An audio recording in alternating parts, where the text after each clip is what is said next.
Buenas noches, hermanos y amigos, ¿cómo están? El Ser Supremo no humano les siga bendiciendo, los bendiga a todos quienes nos oyen desde acá en esta noche, día viernes 6 de junio del 2025, quienes tienen a bien quedarse conmigo unos minutos, una hora, 2 horitas. Aquí son las 10 de la noche ya en Medellín, en Colombia, en la sede de nuestros ministerios. Los ministerios conforme a su corazón, muy contentos, cumpliendo ya 5 años, como lo dijimos en el video pasado, celebrándolos de un modo muy especial con mi esposa, cumpliendo también este mismo mes de junio 4 años, con la pastora Elisa, quien les saluda a todos.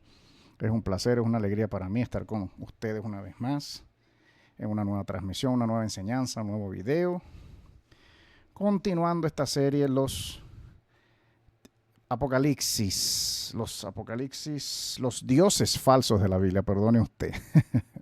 Tengo la palabra apocalipsis en la boca porque estaba revisando unos apocalipsis temprano, unos videos. Estamos agrupando por playlist, estamos haciendo las playlists en nuestro canal acá, en nuestro canal de YouTube. Estamos haciendo estas playlists de todos estos videos que hemos grabado, incluyendo los apocalipsis de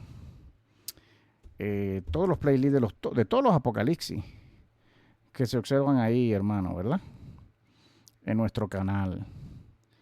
Muy importante que todos sigamos aprendiendo. Invitamos siempre a toda nuestra audiencia, a nuestros amigos, familiares, nuestros amigos, sí, y familiares,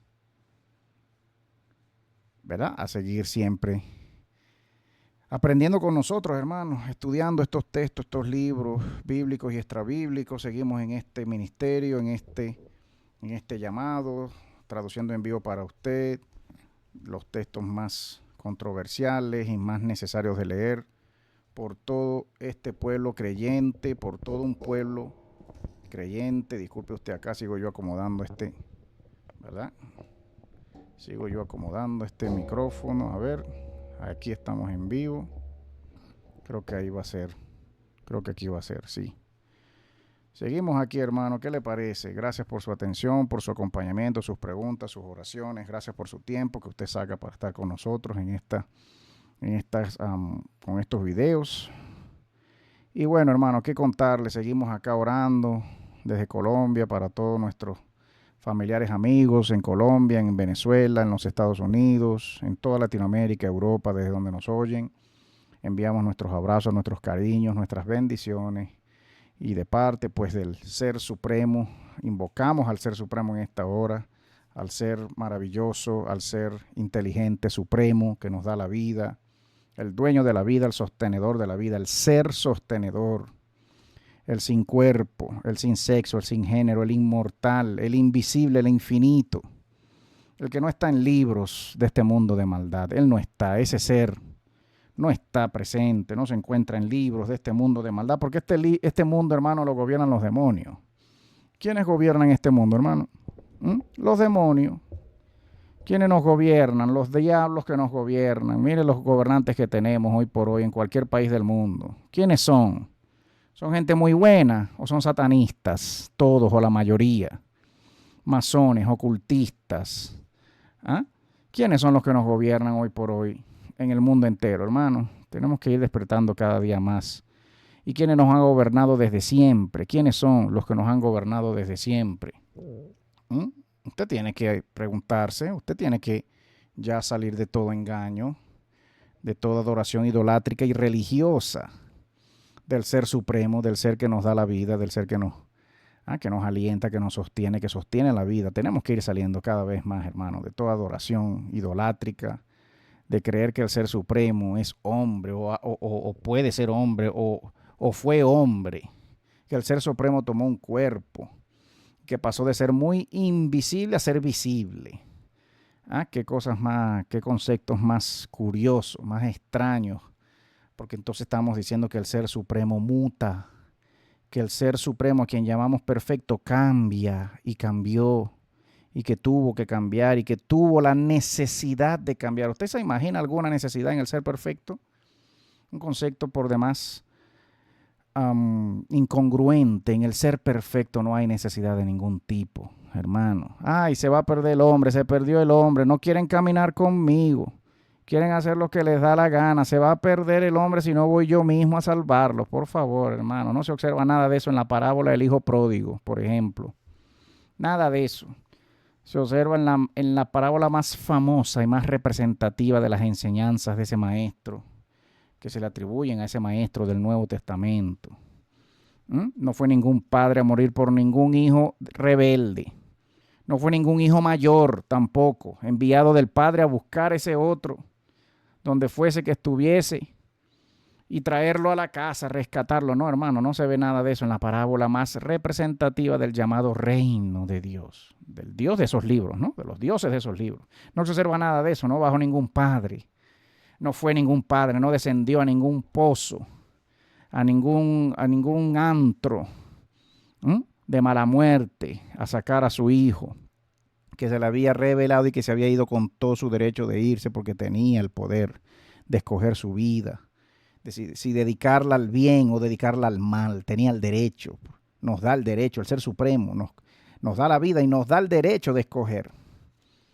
¿Cómo es entonces después que él tiene que correr a salvar a no sé quién? No, el que se quiera perder en su maldad se pierde y muere al final, porque todos los que hacen maldad mueren. Y todos los que mueren, mueren porque hicieron maldad. Lo dice el mismo libro. Todos los que hemos pasado por este mundo y los que han pasado y han muerto, haciéndose llamar el Ser Supremo, haciéndose llamar Dios, y murieron porque pecaron. La paga del pecado es la muerte. Repita conmigo, ¿qué es la muerte? Es la consecuencia del pecado. De modo que quien no muere es porque nunca peca. De modo que todos los que morimos y murieron, y les pasó lo que sufrieron, y la misma muerte les sobrevino porque pecaron. Cuando usted oye ese cuento, él no pecó. Entonces, si no pecó, ¿por qué murió? Esa otra no pecó, la mamá de él tampoco pecó, era pura, era santa. Era pura y tampoco pecó. Y si no pecó, ¿por qué murió? Hermano, 3 más 2 son 5. 2 más 2 son 4, 3 más 3 son 6. Y usted va a seguir creyendo en cuentos chinos que lo llevan a usted a adorar hombres y mujeres como si fuesen el Ser Supremo inteligente, el Ser Supremo invisible, infinito. ¿Qué infinitud hay en un cuerpo como este? ¿Cuál es la infinitud de un cuerpo como este? Ninguna. No, él dejó su infinitud. Lo dice el libro, él la dejó, él se humilló y dejó su infinitud. Y pasó de ser perfecto a ser imperfecto. ¿Es posible eso en el ser perfecto? El ser perfecto no puede mutar, no puede cambiar. Lo dice el mismo libro, contradictoriamente lo dice el mismo libro, hermano. Y hoy queremos seguir estudiando, como lo ven en el título de este video. Queremos seguir estudiando estos conceptos, hermano, porque ¿a qué lo estamos invitando? ¿A qué lo invito yo? ¿A qué invitamos a nuestra audiencia, a nuestros hermanos, amigos, familiares, seguidores en el seno de este su ministerio? ¿A qué? A considerar conceptos, hermano. Perdone usted, ya va. A considerar conceptos. Conceptos. Considerar los atributos del ser perfecto. Es la invitación de este su ministerio en estos 5 años, en este tiempo en que vemos, hermano, que el mundo se está volviendo cada vez más loco. Los que nos gobiernan, quienes nos gobiernan, se están volviendo cada vez más locos, hermano. Hay que comprar tierras en las montañas, donde sea que vivamos. Hay que ir preparándonos. Mire el ataque de los rusos contra Ucrania el día de hoy, el día de ayer, hermano, muy triste. ¿Cuántos muertos habrá? ¿Cuántos heridos? El desastre.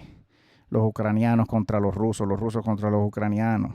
El ejército israelí masacrando, hermano. El llamado siervo del Dios Altísimo, Netanyahu, sigue su masacre del pueblo de Palestina.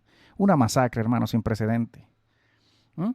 No, que porque ellos nos atacaron primero, nos mataron 1,500, pero ustedes llevan 60,000 muertos o más. Nunca se dicen las verdaderas cifras, hermano. Nunca se dicen las verdaderas cifras de ningún ataque. Nunca. Las cifras oficiales de ninguna masacre gubernamental, de ningún gobierno contra ningún pueblo, nunca son cifras reales y verdaderas. Ay, hermano, bueno. Hay que seguir orando porque, bueno, se acerca el fin de este mundo, estamos cada vez más cerca del final de esta era, de este tiempo de maldad. Y que rogamos los creyentes, los que invocamos al ser dador de la vida, el que no es hombre y que no es mujer tampoco, el que no es corpóreo, el que no es humano. No hay ninguna bondad, hermano, en el alma humana. Nos matamos, nos odiamos, nos maldecimos. Esas maldiciones en la Biblia de ese Jehová, de ese Jesús, nos parecen tan normales. ¿Ah? Nos parecen tan normales, no, sí, Jehová puede maldecir a quien le dé la gana, Jesús también, porque son los dueños de la vida, por favor. Pensamos y el mundo piensa como los dioses se les revelan en los libros, como sus dioses, sus demonios se les revelan en los libros, así piensa el mundo. Así terminamos pensando porque los invocamos a diario, invocamos esos diablos a diario. Estos diablos de estos libros, los invocamos a diario. ¿Cómo no vamos a terminar siendo igual de malos y genocidas y maldicientes y odiadores de la humanidad? Y del vecino y del que me hizo el mal? Y del el que me violó de niño, el que me violó de niña, el que me golpeó, el que me dejó, el que se burló de mí en la escuela. La esposa que me dejó, esa esposa que me dejó por 1500 amantes, ese otro esposo que me dejó por no sé cuántas amantes, que le vaya mal y que reciba su recompensa, la maldad en el corazón del hombre, hermano, la sed de venganza y de odio. El odio nos está matando a todos.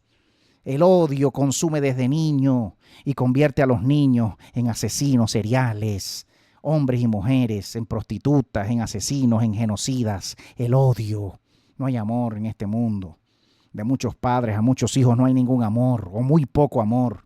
¿Cómo va a haber mucho amor después de esos hijos a esos padres cuando esos padres vienen a reclamar ese amor después de viejo? Un amor que no estuvo mucho, que no estuviste para tu hijo, para tu hija, no estuviste en su grado, no estuviste en sus momentos más especiales, nunca había una palabra de aceptación, una crítica constructiva o muy poca crítica constructiva, nunca había un abrazo, un beso, nunca había un contacto físico con ese niño, esa niña que crecieron odiando a ese padre, a esa madre. Eventos especiales en la vida de esa niña, no estabas ahí, no estuviste ahí. Eventos especiales en la vida, en la infancia, en la adolescencia de ese niño, de ese adolescente, no estuviste ahí, te lo perdiste. Nunca fuiste muy importante, nunca fuiste muy resaltante en la vida de él. ¿Qué vas a reclamar después de vieja o de viejo? ¿Qué vas a reclamar? ¿Cuál amor vas a reclamar? Posiblemente tú, si fuiste un padre así, una madre, o si eres o has sido hasta ahora una madre, un padre así, posiblemente tú tampoco lo recibiste de niño, de niña. Posiblemente no tuviste tampoco una madre, un padre que estuviese ahí para ti. Y tú pagaste esas culpas de tus padres en tus hijos. Pagaste esas culpas de tus padres. Te sumergiste en el odio, en el alcohol, en las drogas, en las mujeres, en la bebida, en las apuestas, en las prostitutas. Te sumergiste porque te trataron mal desde niño, porque se burlaban de ti, porque tus papás te pegaban mucho, porque un tío te violó, un primo, una prima te violó, un vecino. Has crecido muy lleno de odio muy llena de odio, muchos. Y hoy el odio se los está llevando y se los va a llevar si no se arrepienten y si no te arrepientes, si no nos arrepentimos de nuestro odio, de nuestra maldad. El Ser Supremo nos ayude nuestras vidas cada vez más, podamos crecer cada vez más en amor, el amor que está en nosotros de modo natural de parte del Ser Eterno. La ley natural del amor para amar desde bebés, desde que somos concebidos, para amar, para desarrollar amor. El Ser Eterno, hermano, mire, permítame decirle esto y matarle un piojo aquí a cuantos me oyen, un piojito de tantos que todavía faltan por matar y que tenemos que ir matando, un piojito, uno más. El Ser Eterno, el dador de la vida, nos ama a todos por igual. A todas sus almas creadas. Nos ama a todos por igual, hermano. No nos tiene a uno más queridos y más amados que a otros. Olvídese de eso. El Ser Eterno se sufre el diseño de cada alma, se la sufre Él. Ese tiempo para diseñar tu alma se lo toma ese ser que diseña tu alma y que te da la vida. Nos ama a todos por igual, no ama a unos más que a otros, no ama a los blanquitos más que a los negritos, olvídese de eso. Píntame angelitos negros, ¿vale? Píntame angelitos marroncitos como este color, decía el poeta. Píntame angelitos negros, ¿por qué me los tienes que pintar blanquitos? Yo no soy blanco. ¿Mm? Yo no soy negrito, yo no soy marroncito. ¿Por qué me tiene que pintar angelitos de otros colores diferentes a mi piel? El Ser Supremo verdadero no tiene favoritos entre sus almas creadas. Ay, los judíos, el pueblo escogido del Ser Supremo, olvídese de eso. Cuento chino. ¿Mm? Cuento chino. De cuánto cuento nos han dicho sobre el Ser Supremo, porque el verdadero ser creador de cada alma, que es padre y madre a la vez de todas sus almas creadas, las ama a todas por igual. Entonces, cuando los libros nos vienen a contar, Israel es el pueblo escogido del Ser Supremo. Israel, un pueblo escogido.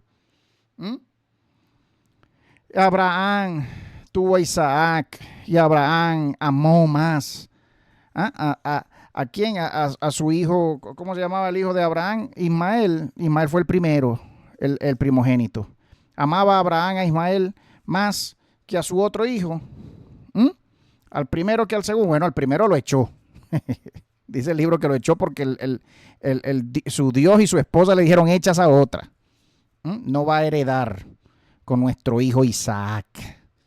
El hijo de Abraham, Isaac. No va a heredar con Isaac. Isaac era el segundo hijo. Y los libros vienen explicándote que el segundo hijo, el varón, que el segundo, el hijo varón, era más amado. Y fue y llegó a ser más amado de su padre. Y por eso Abraham echó a Ismael. Dice en la Biblia, ¿verdad? La Biblia de los cristianos, no es lo que dice el Corán. El Corán dice que Abraham amó más a Ismael que a Isaac. Que la redención de este mundo y el Mahdi, y el gran Mahdi que viene a gobernar este mundo, el gran Mesías de los musulmanes, ¿verdad? Viene por la línea de Ismael y es hijo de Ismael y vendrá por Ismael. Es lo que dice el Islam, el Corán, hermano. Es lo que dice el Islam, que Ismael era más amado de Abraham que su hijo Isaac el segundo. Isaac el segundo.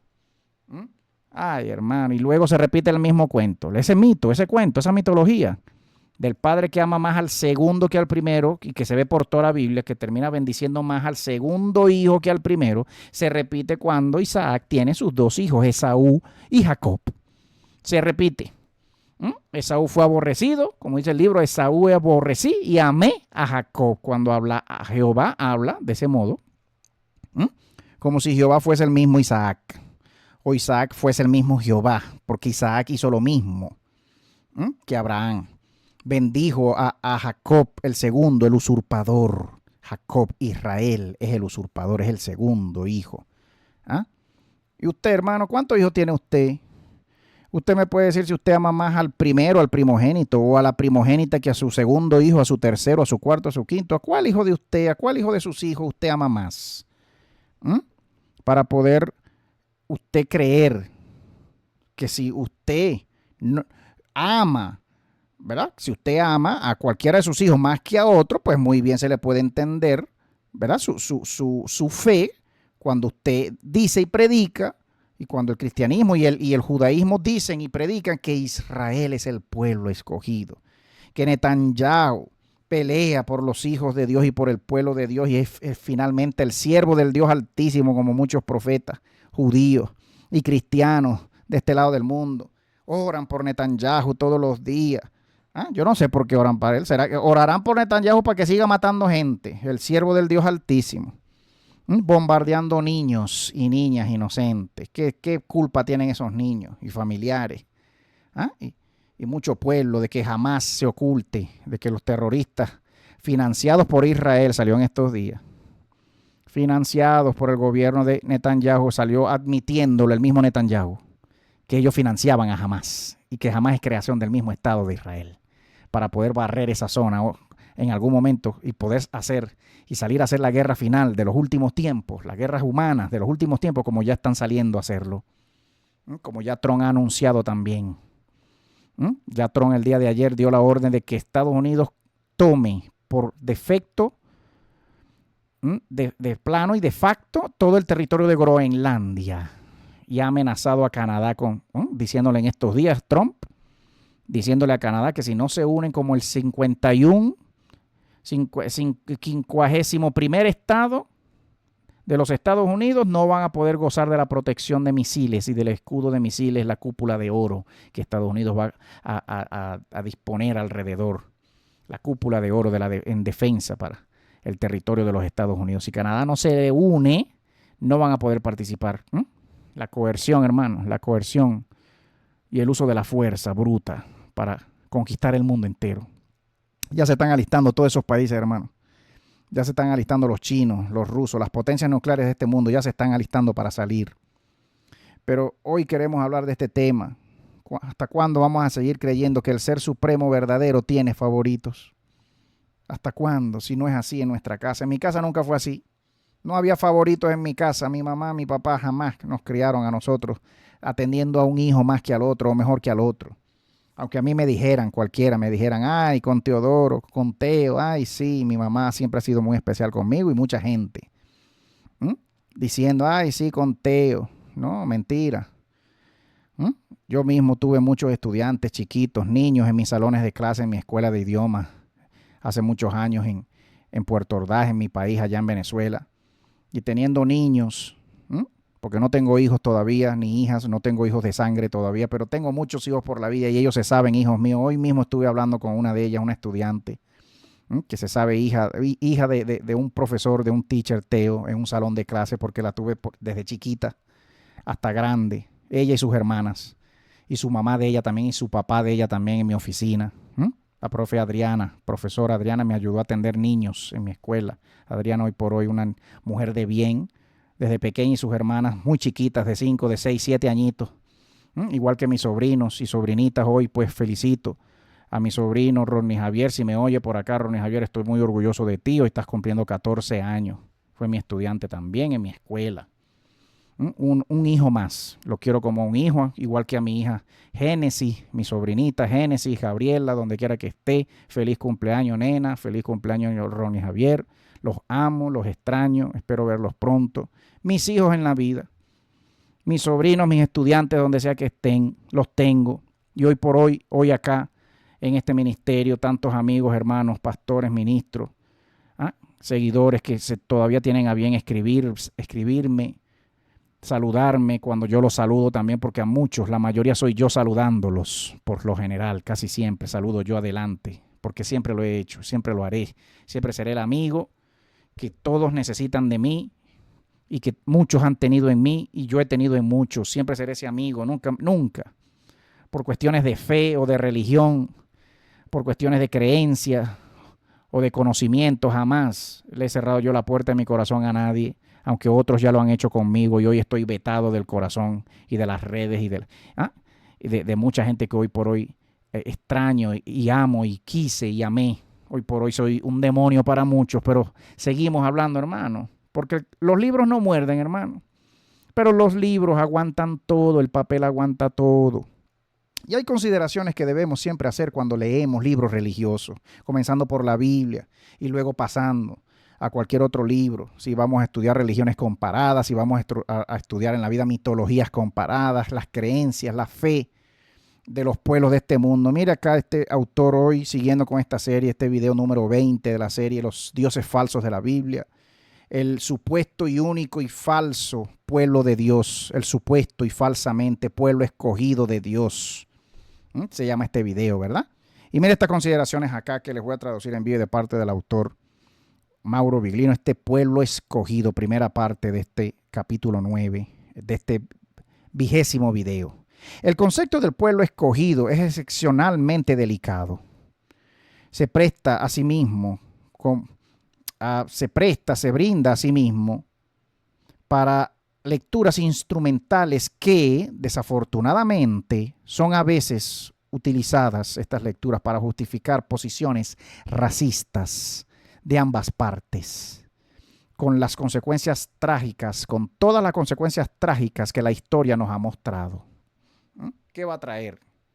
Siempre el amor de un padre por un hijo, cuando tiene varios hijos, el amor especial de un padre, una madre, por un hijo, cuando tiene varios hijos. ¿Qué va a traer eso a la familia? Odio, racismo, odio, guerra entre los hijos.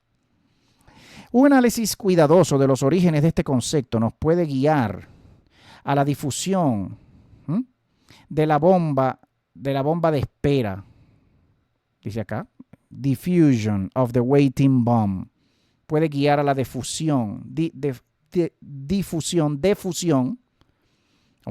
a la desintegración de la bomba de espera, lo cual tiene más o menos efectos devastadores dependiendo de los momentos en los cuales ocurre la detonación.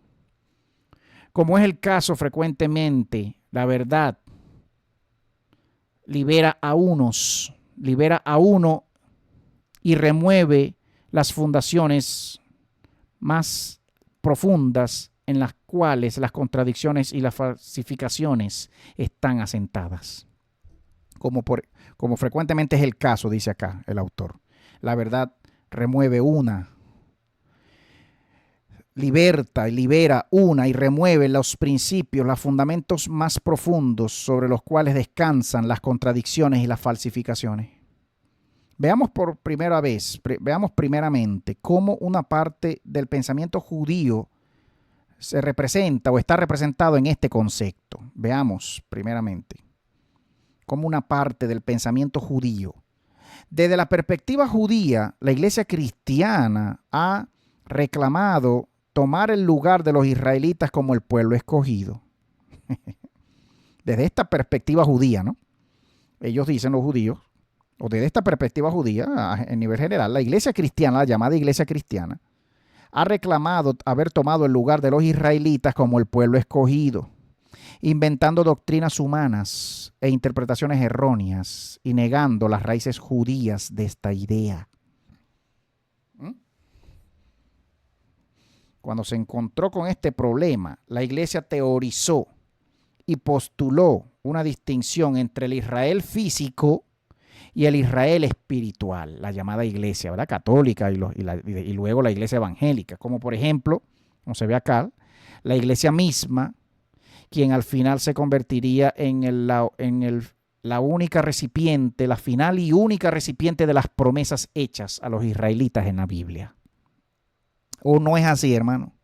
Pastor cristiano, pastora cristiana, que me oyes en esta hora, apóstol, profeta cristiano, amigo, amiga cristiana, hermano, hermana cristiana. ¿No es así que nos dicen y nos predican en la teología cristiana renacida, renovada de muchas iglesias? Es lo que nos han dicho, que somos el Israel espiritual, que la iglesia, nosotros, la llamada iglesia, los llamados cristianos de este mundo somos la iglesia espiritual, la Israel espiritual. Los judíos enfatizan de modo justo o de modo correcto que la solución a este problema es ser buscado exclusivamente en las escrituras del Antiguo Testamento, las cuales hablan inequívocamente de un único pueblo escogido compuesto de dos entidades distintas, la casa de Judá y la casa de Israel. Los únicos legitimizados para constituir la asamblea de Israel. Como ha sido visto y como se puede notar entonces, toma trabajo, toma esfuerzo, ¿sí? Se toma un esfuerzo hacer esta pregunta. Resolver esta pregunta o dar respuesta a esta pregunta. La hipótesis perseguida en este libro puede arrojar alguna luz y explicar que la llamada selección o escogencia de un solo pueblo está más allá. Es mucho más edificante, es mucho menos, edificante que de lo que es comúnmente creída esta escogencia. Es mucho menos edificante. Aquí tenemos lofty goals of religious and spiritual kinds were indeed not the reason. Las metas de tipo, metas doble sentido o con doble intención, lofty, de tipos espirituales y religiosas, objetivos de doble intención, religiosos y espirituales, fueron a la verdad. No fueron a la verdad las razones para los motivos detrás de esta escogencia o de esta selección. Aquí dice lofty. Disculpe usted, hermano, vamos a buscar rápidamente, se me va esta palabra acá. Lofty. Elevadas, objetivos elevados o sublimes o muy nobles, no eran para nada y no fueron para nada, dice acá el autor. Para nada fueron las razones para los motivos detrás de esta llamada selección o escogencia. La existencia de varios Elohim, de varios dioses, que ya hemos hablado y hemos dicho, quienes peleaban por el control del territorio en las llamadas, por así decir, creciente fértil, el fértil creciente, constituye la fundación de nuestra hipótesis de trabajo, dice acá el autor en este texto. Ahora, ¿cuándo y cómo y dónde? ¿Dónde y cómo esta escogencia, esta selección se llevó a cabo? ¿Dónde y cómo? Esta selección de este único pueblo escogido por el supuesto ser supremo de estos libros. ¿Dónde sucedió? Los académicos necesitan mirar e investigar en un pasaje siempre en Deuteronomio 32, que es importante para entender el contexto en el cual la supuesta elección del llamado pueblo escogido sucedió. Si nos vamos a Deuteronomio 32, se observa que este es un capítulo crítico para entender quién realiza qué o quién hace qué. En esta sección encontramos por decir, la llamada canción de Moisés. En esta sección, ¿no?, del Deuteronomio 32, tenemos la llamada canción de Moisés, la cual celebra la grandeza de Jehová y alaba sus obras, recordando todo lo que Jehová había logrado y lo que hizo por Israel. Sin embargo, el Deuteronomio 32 muestra un tipo de personajes que las visiones monoteísticas tradicionales apuntan para simplificar y para pasar de largo, pasar de vista, mientras intentan reducir a lo que es en realidad un punto de vista múltiple. Tratan de reducirlo a un solo punto de vista, cuando en realidad tiene muchas aristas. En esta sección, a este llamado Dios se le refiere con el término Yahweh. ¿Sí? A este llamado Dios se le refiere con el término Yahweh, quien frecuentemente aparece acompañado por un atributo que lo identifica como un miembro específico de los rangos de los Elohines. Un miembro puntual, uno de tantos Elohines, de tantos dioses, nuestro Señor, Eloheinu, con la frase Eloheinu, nuestro Señor. Yahweh a todas luces era una deidad masculina o una raza de individuos considerados dioses divinos masculinos, ¿sí? Como se muestra en el capítulo 2. Nuestro Señor, que es el que es nuestro entre los Elohines. El Elohim que es nuestro Señor. Dice acá. Yahweh también se le llama El o Eloha en forma singular. El o Eloha, lo cual denota en el singular a uno de los miembros del grupo de los Elohim, como se ve en el capítulo 2. Sin embargo, el lector notará en algún momento un cambio en la narrativa, en la narración de ese capítulo.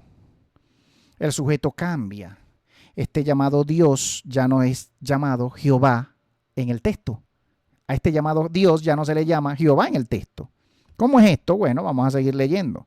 A Moisés, se observa en el texto que Moisés abandona todas las demás definiciones y se decide por un término diferente que se observa en el texto, que es el término Elión, el cual significa alto, más alto, superior, el altísimo, el que está por encima. Este término define una posición jerárquica muy clara, hermano, como se observa en el Deuteronomio 32, verso 8.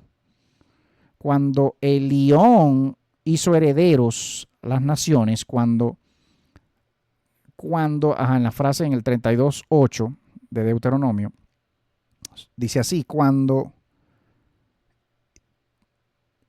hizo heredar a las naciones Elión, o cuando Elión hizo heredar a las naciones, cuando él separó, dice así, separó a los hijos de Adán, estableció fronteras a los pueblos para un número de hijos de Israel, para todo el número de los hijos de Israel. Esta primera parte de este verso claramente presenta que Elión, el que está alto, el más alto, el que está arriba, que es lo que significa ese texto aparentemente y supuestamente, considera todas las pueblos y naciones como una herencia, una propiedad que debe ser distribuida. Todas las naciones delante de él tienen un grupo de pueblos y de bienes que podemos claramente o asumir que él posee, que él tiene, sobre los cuales él ejerce su ilimitado poder y sobre los cuales él es libre de decidir su futuro, incluyendo la decisión de asignarles a alguien, estas naciones a alguien como propiedad personal. Sí, se observa acá, hermano. Pero ¿quién entonces es este Elión? Hace la pregunta y pasamos ya a la segunda parte de este capítulo. ¿Quién es entonces este llamado Elión? El término Elión se usa frecuentemente en la Biblia como un adjetivo que significa alguien o algo que está arriba, más arriba, o que alguien que está en un nivel superior, más arriba. Hay diferentes ejemplos de este uso en este significado específico en la Biblia. Por ejemplo, en Ezequiel 41:7, el término denota la historia el 41:7, el término denota o señala al piso de arriba de una casa, y se utiliza el término Elión cuando se traduce al inglés upper story of a house. Ese upper ahí en inglés es un adjetivo, y la traducción al inglés se logra a partir de la palabra Elión que se observa en ese verso, ¿no? El piso superior de una casa, el segundo piso de una casa, es el piso Elión de la casa. En Josué 16:5, en Primera de Crónicas 7:24, en Segunda de Crónicas 8:5, este vocablo Elión se observa en todos estos versos, denotando una ciudad fronteriza, Bet Orón, dividida entre una parte superior, ¿no?, con el vocablo Elión en el hebreo, y una parte inferior también, con otro vocablo en esos versos, con otra palabra. Pero la palabra upper, con que se traduce al inglés upper, se traduce a partir del vocablo Elión. En Isaías 36:2 se refiere a un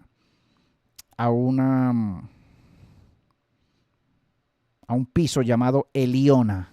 Isaías 36:2 se refiere a un piso, a quien se le llama o se translitera Eliona con una A al final, que significa, y que la mejor traducción lograda de ese vocablo al inglés significa superior, un piso superior. En Deuteronomio 26:19 la definición de superior es también evidente. En este pasaje el término Elión se utiliza para definir a la nación de Israel, la cual es superior, se dice así en el texto, en fama, en nombre y en honor a las demás naciones. De modo que Elión, este vocablo, no es el nombre que identifica a una persona, dice el autor acá.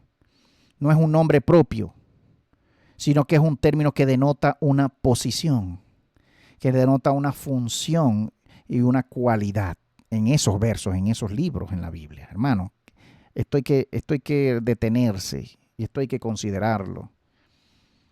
Porque mire cómo hemos volteado todo. Mire cómo se ha volteado todo y no se respeta estas categorías gramaticales. Por muchos autores no se ha respetado, y tiene que venir un autor de la talla de Viglino a llamar la atención en esto con sus libros. Muchos criticándolo y negando que sea así, pero hay que tener bastante coraje, hermano. Hay que tener bastante guáramo para salir a contrariar al mundo como lo hace este señor. Como lo hace el hermano Teo, el teacher Teo, llevándole la contraria al mundo, porque él se cree especial. ¿Ah?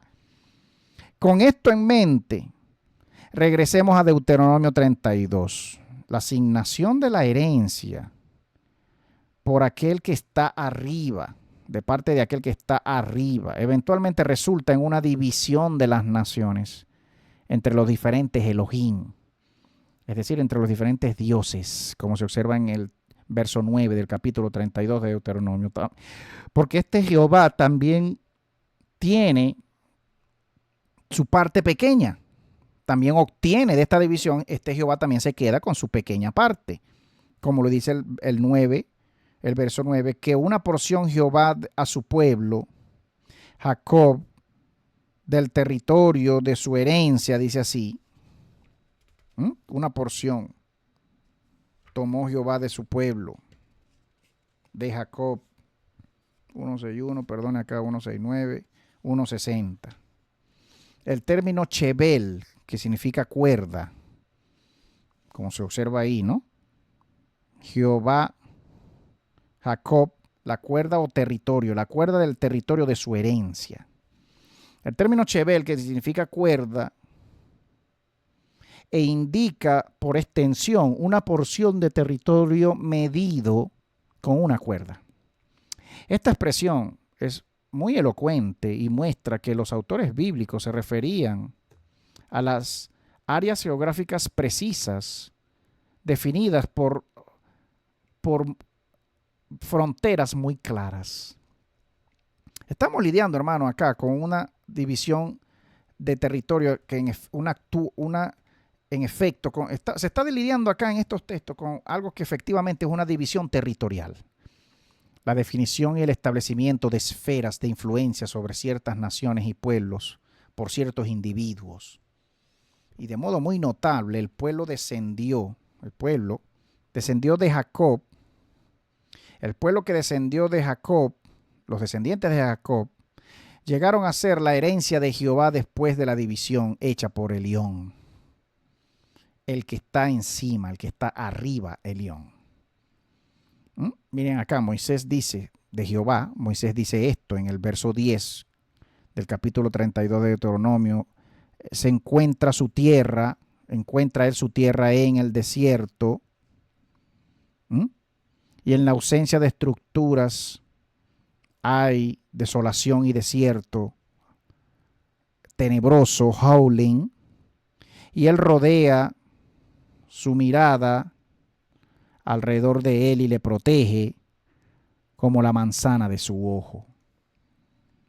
Hablando de Jehová y haciendo referencia a quien Jehová protege, a su pueblo, ¿no? Elión le da a Jehová jurisdicción. Elión le asigna a este llamado Jehová jurisdicción sobre Jacob y la tierra donde Jacob y su familia vivían.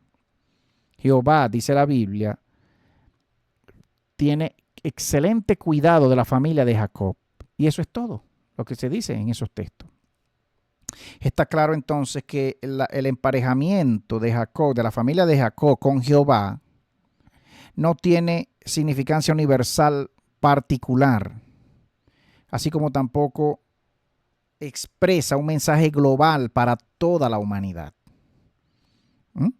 Israel era una nación pequeña, se dice aquí, en este texto y en los libros se dicen, asignada a una de las muchos Elohines que participaban con grados diferentes de satisfacción en dividir las tierras disponibles. Elión, el Elohim que está encima, entonces, era responsable por la salida, por los resultados de esta división del territorio. Era el responsable de estos resultados. ¿Qué estamos queriendo decir con todo esto? Estos pensamientos y estas consideraciones. Bueno, lo que ya hemos comenzado a mostrar de algún modo. Que no hay nada especial en el llamado pueblo de Israel como pueblo. No hay nada especial en ese pueblo que sea más especial que otro pueblo en el mundo. No es algo real. Esos libros y la Biblia nos cuentan sencillamente que esos dioses de antaño y que cada nación del mundo tenía sus dioses. Los filisteos tenían sus dioses. Los moabitas, los amonitas, los edomitas, cada uno tenía su Dios. Israel tenía también su Dios. En los libros de los amonitas, ¿quiénes eran los vencedores siempre? Los amonitas. En los libros de los filisteos, ¿quiénes vencían siempre? Los filisteos. En los libros de los árabes, ¿no? Vaya usted a Arabia Saudita ahorita, vaya y métase en una biblioteca. Va a ver usted Saladino, como Saladino, el sultán. Vaya por allá, por Siria, por Egipto, como el gran sultán venció a los cristianos y arrebató Jerusalén y se quedó con Jerusalén. En las cruzadas vencían unos adelante, vencían otros después. Pero ¿con cuáles historias se queda el cristianismo? Con las historias de las victorias de los cristianos, de los ejércitos cristianos. ¿Con cuáles historias se quedan los libros de historia de los musulmanes? Con las historias de las victorias de los generales musulmanes y de los grandes guerreros musulmanes que vencieron en mucha oportunidad a los cristianos. Hoy por hoy, el Monte del Templo, el llamado Monte del Templo, en esa llamada ciudad de Jerusalén, hoy por hoy, ¿qué habita ahí? ¿Y quién reina ahí? La mezquita musulmana, en el llamado Monte del Templo. ¿Qué tenemos ahí? Una mezquita musulmana, aunque usted diga, bueno, pero Israel es quien gobierna, el gobierno de Israel, bueno, pero ahí está la mezquita. No, bueno, hermano Teo, no se preocupe, esa mezquita la vamos a volar, un día de esto se va a volar y se va a construir el tercer templo. Y el tercer templo va a ser la señal profética de que ya viene el Mesías prometido. Bueno, hermano, seguiremos esperando, pero esa mezquita ahí tiene más de 1000 años. Esa mezquita, la mezquita del Al-Aqsa, el lugar más sagrado, el segundo lugar más sagrado del Islam, después de la Meca, allá el cubo negro de la Meca. La mezquita de Al-Aqsa en Jerusalén gobierna ahí en el llamado pueblo de Israel. Hermano, mire, aparte de esto, la tercera parte dice aquí, ningún extraño, ningún extraño o extranjero estaba con Jehová. La Biblia dice que Jehová actúa hacia la familia de Jacob como un águila que atiende su nido, que esparce sus alas, extiende sus alas y que las guía a sus polluelos, que los guía en el vuelo, dice la Biblia. El verso 12 de ese Deuteronomio 32 especifica también luego que Jehová mismo lo guía a Jacob, ¿no? Hablando de Jacob. Y que no está con él un Dios extranjero, que no está con él un él extranjero, no está con Jehová ningún Dios, Elohim, extranjero, extraño. Aquí hay una frase, aquí hay una proposición, una afirmación crucial. Ningún otro él estaba con Jehová, dice aquí, ningún otro Dios, o aquí con el vocablo él, estaba con Jehová. El él llamado Jehová dice que la Biblia que tomaba cuidado o tenía cuidado o cuidaba solito, él solito cuidaba la familia de Jacob. Él no tenía ayuda de sus colegas, es lo que está diciendo la frase, de ningún otro él. Él no tenía ayuda de otros él. Ni siquiera él la buscaba, tampoco la buscaba. Como, ¿no? que supiésemos o que podamos comprender del texto, tampoco se veía que este Jehová buscase ayuda de ningún otro él, de ningún otro Dios. Nos preguntamos entonces, ¿por qué era necesario enfatizar este aspecto particular en la frase, en el texto? ¿Por qué era necesario enfatizar esto? ¿Por qué clarificar un punto? ¿Por qué habría que aclarar un punto que solo puede causar confusión en una narrativa monoteísta? Supuestamente existía un solo Dios, Jehová, y no había más nadie. ¿Por qué hay entonces que enfatizar estos versos como queriendo decir que en efecto habían otros como él y que él no necesitaba la ayuda de nadie? Porque si no los había, ¿para qué mencionarlos? Si no había más nadie, ¿para qué se les menciona a los demás? ¿O por qué? Y aún así, tan extraño como suene, este pasaje es una concordancia completa, está en concordancia completa con muchos otros pasajes donde de la Biblia, en los cuales con claridad inequívoca hay evidencia de la existencia de otros dioses y de dioses extraños, dioses extranjeros, extraños. Existían junto con Jehová. Jehová mandaba en Israel. Israel era el pueblo de Jehová, pero los demás pueblos tenían sus dioses, sus otros dioses, diferentes a Jehová. Como vemos en los capítulos previos, la Biblia frecuentemente nos dice, los nombres de los colegas de Jehová, los otros Elohim, como por ejemplo Quemos, el Elohim de los moabitas, que ya decíamos antes, Milcom, el Elohim de los amonitas, Hadad, el Elohim de los arameos, Melkart, el Elohim de los tirios y muchos más. Esta literatura extrabíblica, la llamada literatura hebrea extrabíblica o de cualquier otro pueblo del mundo, también confirma esta lectura, como lo dice Platón, mencionando una división territorial entre los supuestos llamados dioses en su diálogo Critias, el llamado diálogo de Platón conocido con el nombre de Critias. También Platón se refiere a esos dioses de antaño, como veremos también en los textos sumerios que describen este episodio con gran detalle. Tenemos diferentes fuentes, hermanos, de diferentes orígenes culturales que confirman el episodio bíblico de Deuteronomio 32 y su lectura a la luz de una luz no monoteísta. No había un solito Dios antañamente. Eso se sabe por antropología, por arqueología, por mitología, por libros, por todo, hermano, se sabe. No era real el llamado monoteísmo moderno que pretende decir que está basado en el monoteísmo de antaño. No existía ningún monoteísmo antiguo. No existía, cada pueblo adoraba a su Dios. Y sus dioses les servían, los cuidaban, los ayudaban, les proveían alimento, los acompañaban en la guerra. Sus dioses eran perfectos gigantes que acompañaban a cada uno de estos pueblos, de estas naciones a la guerra, como cuando la Biblia dice que Jehová se ponía su armadura. ¿Usted cree que lo dice en sentido figurado o espiritual? No, lo dice en sentido literal. Los llamados Jehová salían a la guerra y se ponían sus armaduras, los dioses gigantes del pueblo de Israel. No era un solo Jehová, eran muchos Jehová. Eran muchos de la llamada raza divina que se hacían llamar dioses. Todos ellos eran conocidos, eran más de uno, siempre era más de uno, porque hoy por hoy todavía decimos que Jehová, que Jesús, que el Espíritu Santo al final, que esos tres, que son tres y que los tres al final se llaman Jehová, y que Jehová no es solamente el Padre, y que el llamado Hijo Jesús es la encarnación de Jehová, y que el Espíritu Santo es el Espíritu de Jehová. Hermano, nunca se está hablando de uno solito, siempre ha sido más de uno. Ay, no, la Trinidad es una sola. Son tres en uno.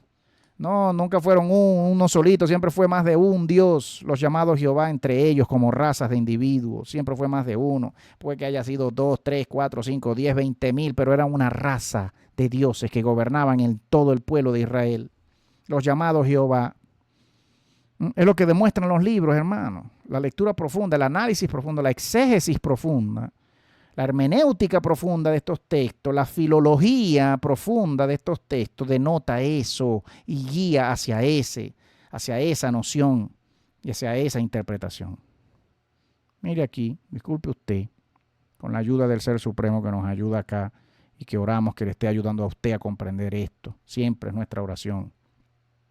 Guiados por estos dioses que venían de arriba, cada recipiente de jurisdicción limitada, de una jurisdicción limitada sobre un territorio, sobre un pueblo, la civilización humana se esparcía alrededor del mundo, por todo el mundo. Jehová recibió a la familia de Jacob, pero los otros Elohim heredaron otras tierras y naciones. Israel era la llamada propiedad de Jehová. La expresión segulá am, que la Biblia usa en esta sección, indica precisamente una propiedad personal. Y efectivamente conlleva la idea que hemos descrito. Deuteronomio 7:6 reitera este concepto, restableciendo y reafirmando que Israel es segulá. Segulá, que Israel es herencia o propiedad de Jehová. Israel es también llamado Kadosh, que significa en teoría y supuestamente, acá entre comillas en el texto, aquí en este libro, consagrado a él, lo cual significa exclusivamente reservado para él, como hemos ya leído y explicado en los capítulos anteriores cuando discutimos el vocablo sagrado, sacred, sagrado. Los reportes literarios sumerios también confirman, los textos sumerios literarios, también confirman que el pasaje bíblico de Deuteronomio 32, en efecto, con toda probabilidad, el reporte bíblico se deriva de tablillas sumerias, con toda seguridad. El texto sumerio, los textos sumerios, las tablillas, la cultura, el idioma sumerio es mucho más antiguo que el idioma hebreo, que los textos hebreos, que la cultura hebrea, que la historia hebrea. Mucho más antiguo. La Biblia provee una forma concisa de lo que los sumerios explicaban con largura de textos y tablillas. La Biblia es un refrito resumido de todo lo que ya se conocía y se sabía, y de los dioses que ya se adoraban desde antaño. Jehová no aparece con el llamado pueblo de Israel. Ya Jehová venía siendo detallado en tablillas sumerias por otros pueblos. Los sumerólogos conocen esta narrativa sumeria como Enki y el orden del mundo. Así le han denominado los llamados estudiosos de las culturas sumerias, de los textos sumerios.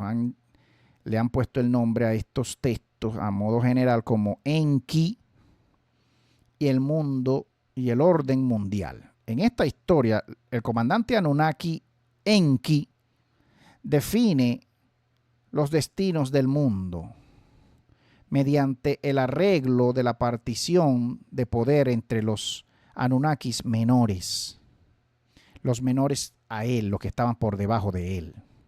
Esta división se describe en una manera detallada muy notable, en los textos sumerios se nota esto de un modo muy detallado, hermano.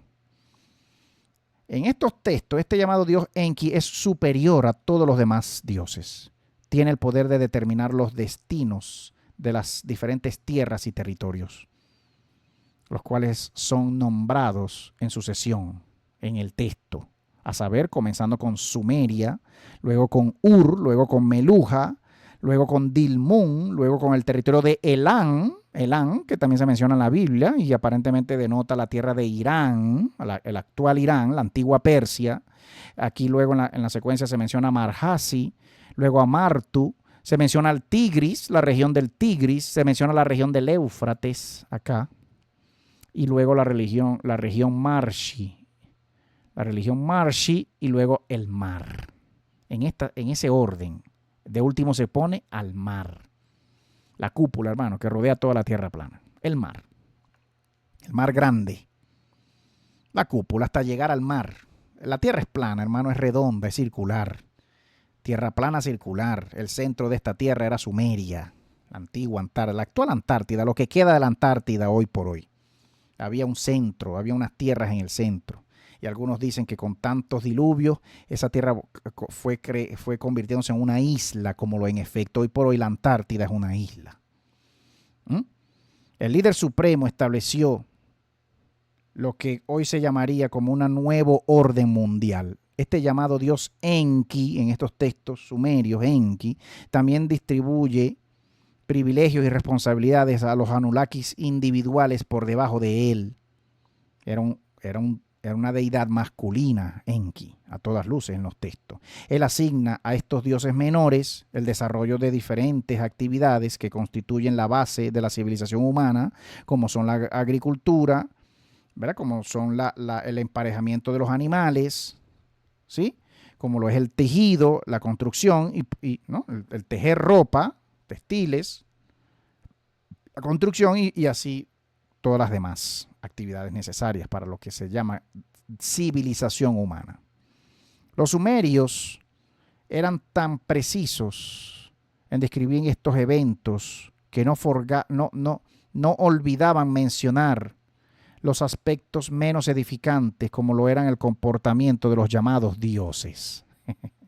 Todo se registraba, hermano, y todo está registrado en textos sumerios, en tablillas y textos, igual que cuando hablamos de lo hebreo, de los textos hebreos. No vaya a ser que los hebreos sean los mismos sumerios.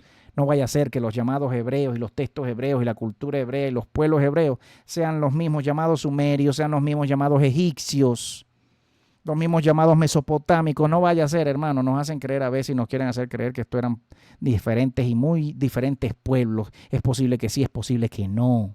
Es posible que hayan sido al final los mismos pueblos con nombres diferentes, pero refiriéndose a las mismas personas. Entre los diferentes lugares, perdón acá, me peleé la línea. Los dioses menores frecuentemente estaban insatisfechos con las tareas asignadas, como se observa en esos textos. Los llamados dioses menores frecuentemente peleaban, discutían y peleaban por responsabilidades y se quejaban de que Enki los excluía de la distribución de la tierra. El comportamiento no es sorprendente. Este comportamiento en estos textos de estos llamados dioses menores no sorprende, dado su naturaleza humana o media humana. Entre los diferentes lugares y tierras que los textos sumerios mencionan, uno no puede dejar de observar el territorio conocido como Meluja, tradicionalmente localizado por los escolásticos y los académicos entre la tierra de Irán y la tierra de Afganistán. Algunos académicos identifican la tierra de Meluja o Melujacá, como la parte más al sur de la llamada civilización Harappa. Esto lo denota y lo explica el autor y escritor, el investigador Feuerstein, el doctor Feuerstein, acá entre paréntesis. Explica esto en sus obras, en sus libros. También con la ciudad o con la tierra llamada Mohenjo-Daro. Esta ciudad representa evidencia esencial de su cultura védica indoaria, que se desarrolló a lo largo de las riberas del río Indo, en las orillas, hasta las orillas del mar Arábigo, del siglo IV al siglo III, del milenio IV al milenio III antes de Cristo. El cuarto milenio al tercer milenio antes de Cristo. Otras indicaciones precisas en los textos cuneiformes atestiguan de la vastedad de la área geográfica involucrada en la división del territorio. Un punto adicional de contacto con la Biblia es que los pueblos llamados dravidianos, mire la relación fonética con el nombre David. Aquí hay una R después de la D, Dra. Los llamados pueblos dravidianos del Valle del Indo, allá entre Pakistán y la India, y todo el territorio de la India. Un punto adicional de contacto con la Biblia es que los pueblos dravidianos, quienes habitaron estas tierras, se rastrean su origen de estos pueblos hasta Manu. ¿Quién era Manu? Bueno, el equivalente hindú al personaje bíblico conocido como Noé, en los cuales repoblaron, el cual repobló la tierra después del diluvio. En todas las escrituras védicas dravidianas se pueden observar mitos bíblicos o muy semejantes a los mitos bíblicos, el llamado mito del diluvio y el llamado hombre que alcanzó favor delante de esos dioses y fue protegido por Jehová, y Jehová le dijo que construyera un arca. Ese mito también existe en los textos sumerios y en los textos hindúes, el mismo mito con personajes a quienes se les indicó que construyeran barcos, arcas, para que pudieran sobrevivir al diluvio. ¿Qué le parece a usted? En resumen, los reportes sumerios, los textos sumerios describen en detalle lo que la Biblia brevemente resume en Deuteronomio 32. Existen textos sumerios, existen textos hindúes, existen textos árabes, en cualquier parte del mundo se encuentran textos describiendo el llamado diluvio de antaño. En cualquier cultura del mundo, hermano. Sépalo usted. No es único de la Biblia, no es único del pueblo de Israel y de la Biblia hermosa que tengo y que compré en la librería. Ay, qué cuento más bonito. Somos nosotros nada más los únicos. Somos la religión verdadera. Tenemos al Dios verdadero. Más nadie lo tiene. ¿Ah? Los mismos mitos por toda la tierra, hermano. Hermana, ¿qué le parece? Los mismos. Nada diferente. Nada especial. Pero los pueblos del mundo se creen muy especiales cada uno. Y cada uno se cree más racista y termina siendo más racista que el otro. Los blanquitos odian a los negros odian a los blanquitos, los hindúes odian a los pakistaníes a los hindúes, los musulmanes odian a los cristianos a los musulmanes. Los hindúes se odian con los musulmanes también, como lo es el hecho de la India con Pakistán. Porque todo a la final nos separa, el odio nos separa, y como venimos, como naciones venimos y somos descendientes de dioses puntuales que gobernaban este mundo, y cuando mínimo 4 categorías de dioses, como se observa en Ezequiel 1. ¿Por qué los blanquitos son tan blanquitos? ¿De dónde vienen? ¿Quiénes son sus ancestros? ¿Quiénes fueron sus ancestros? Los nórdicos, de los escandinavos, de los nórdicos, de los rusos. ¿Por qué los africanos son tan negritos? ¿Por qué? ¿Quiénes eran sus ancestros? ¿Quiénes fueron? ¿Por qué hay tanta diferencia de color? Y que originariamente pues es muy natural pensar que los colores más naturales, más originarios, eran el negro y el blanco, el nórdico y el africano, y que la mezcla entre nórdico y africano sale el hindú. Alguna mezcla por allá saldrán los chinos. Sabrá Dios de dónde salen los chinos, hermano, porque cuando usted mezcla una blanquita, una rusa con un africano, va a salir un chocolate como yo. Pero ¿de qué mezcla salió un chino con los ojos achinados? ¿De qué mezcla? Buena pregunta. ¿De dónde salen los hindúes con sus ojos hundidos y con sus narices aguileñas? Como pareciendo águilas. ¿De dónde sale el africano que parece un toro, un buey, una vaca, con la nariz tan grande y con los ojos tan hundidos como los ojos de los bueyes? ¿De dónde sale el africano? ¿Quiénes eran los ancestros de esos africanos? ¿De dónde sale el nórdico con sus ojos azules, verdes y cabello muy amarillo y largo? Los escandinavos, ¿de dónde vienen esos pueblos? ¿De quién? ¿Quiénes eran sus ancestros? ¿De dónde salen los chinos con sus ojos achinados como los leones, como los tigres, como los felinos, los chinos, y todos los pueblos fenotípicamente, ¿verdad? Con los ojos así, alargados, chinos, achinados, como si fueran gatos? Los 4 ángeles de Ezequiel 1, el águila, los hindúes, es lo que yo pienso a lo final. El buey, los africanos. El león, los chinos. El hombre, los nórdicos y los más del norte. El hombre. La raza humana, nosotros. Los 4 ángeles que veía Ezequiel. Los llamados 4 ángeles o los llamados 4 dioses. Cuando mínimo veía 4, si acaso veía más. Pero veía 4 hombres, figuras humanas, caminando sobre 2 pies, pero cada uno tenía cara y cabeza diferente. Cabeza de hombre, cabeza de león, cabeza de buey y cabeza de águila. Dice el texto que él los veía así. estos llamados ángeles, estas llamadas estrellas o ángeles o dioses, mismo eran los dioses de antaño, son los dioses de los libros. Se manipulaban genéticamente, se manipularon genéticamente y ya después no tenían cabeza humana como la original, como esta cabeza. Tenían una cabeza de buey con cachos, tenían cabeza de león con dientes afilados y colmillos afilados como los leones, pero tenían cuerpo humano, tronco humano y caminaban sobre 2 pies. Lo dicen todos los libros, hermano. Usted no me lo va a creer jamás, usted no va a interpretar jamás Ezequiel 1 de ese modo, pero es lo que dice Ezequiel 1. Usted va a querer siempre buscar un modo de interpretación simbólico, metafórico, espiritualístico, para evitar siempre tener que leer lo que dice el texto de modo literal.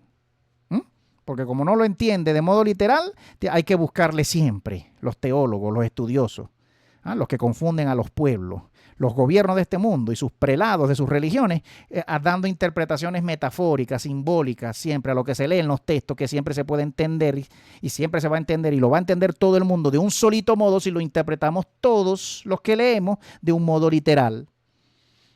Pero no, usted quiere interpretarlo de un modo, yo quiero interpretar de otro modo, el otro quiere interpretar de otro modo. Bueno, el texto efectivamente va a tener 1500 modos de interpretación cuando cada quien quiere interpretar a su modo, a su forma. Pero si buscamos todos los lectores hacer siempre un estudio más literal del texto, siempre vamos a llegar a una sola conclusión, a lo que está literalmente expresado en el texto. Nos siguen engañando las religiones, queriendo presentarnos 1500 teologías, interpretaciones diferentes de un mismo texto. Porque a cada quien le parece que la cabeza del águila significaba esta cosa, al otro le parece que esa cabeza del águila significaba otra cosa. No, que esta cabeza de águila puede estar significando esta otra cosa, pero ¿qué tal si nos quedamos solamente con lo que dice el texto y ya? Ese ser que vio Ezequiel en el capítulo 1 tenía cabeza de águila, era un águila humana, caminando en 2 patas. O era un humano alterado genéticamente a sí mismo y convirtiéndose después de ser humano, convirtiéndose en un humano águila, un transhumanismo como el que observamos hoy en día tranquilamente. Clones y monstruos construidos en laboratorio. Y el transhumanismo hombre-robot, las prótesis que nos ponemos en los cuerpos. Los chips que nos quieren implantar hoy en día en las cabezas, en las manos, en la cabeza, en la frente, todo lo que viene hoy por hoy al final del mundo, el transhumanismo. Siempre buscando cambiarnos y supuestamente mejorándonos y adaptándonos para las guerras que vienen y adaptándolo a los humanos. Usted no ha visto la película Robocop, eso es lo que viene, hermano. Nos lo dicen en las películas, en los libros, en las novelas. ¿Hasta cuándo vamos a entender que los que nos gobiernan buscan ese transhumanismo? Promueven ese transhumanismo con libros, con novelas, con películas, con doctores escribiendo del tema y hablando del transhumanismo y de que el transhumanismo es necesario en videos, en YouTube, en música, en el cine, en las películas. Es necesario que te vacunes y que te pongas el chip y que pienses como una computadora y que al final un computador te controle. Es necesario. La mentira del demonio que siempre buscó el mismo hombre y las mismas humanidades siempre buscando alterarse genéticamente y convertirse en otra cosa que no somos. Y eso trae maldad. Maldad de la más pura y de la más alta. Hermano, mire acá para ir terminando por el día de hoy. Ya tenemos 1 hora y 13 minutos, pero mire. En resumen, los textos sumerios dicen acá, describen con detalle lo que la Biblia resume brevemente en Deuteronomio 32. La historia es la misma. Un gran líder, uno que está arriba o que viene de arriba, distribuye tierras y asigna responsabilidades a los otros dioses menores que están por debajo de él. Algunos son felices, otros no lo son. Durante esta distribución, Jehová recibió una pequeña nación, Israel. ¿Estaba Jehová feliz con esta asignación, con su parte de la herencia? ¿Esperaba más? Cualquiera que fuese el caso, la Biblia nos informa que Jehová no estaba solo y que ningún otro Dios estaba para ayudarlo con su tarea y sus deberes, dice el texto. También se debe enfatizar que este Israel no fue escogido a través de sino más bien asignado a Jehová. Otros pueblos y naciones fueron asignados a otros dioses, y de este modo se constituyó material para las diferentes elecciones, dentro de las cuales era presuntuoso definir, o es presuntuoso definir, una escala jerárquica. Ahora, supongamos que podemos nosotros mismos liberarnos del condicionamiento de 2000 años de teología y siglos de doctrina religiosa y mirar a la situación desde la distancia. Claramente podemos entender entonces que la misma idea del Israel, de este llamado pueblo de Israel, siendo el llamado pueblo escogido, es el fruto de una convicción monoteística que ha madurado por los siglos y durante los siglos y que eventualmente ha hecho de Jehová el llamado único Dios verdadero.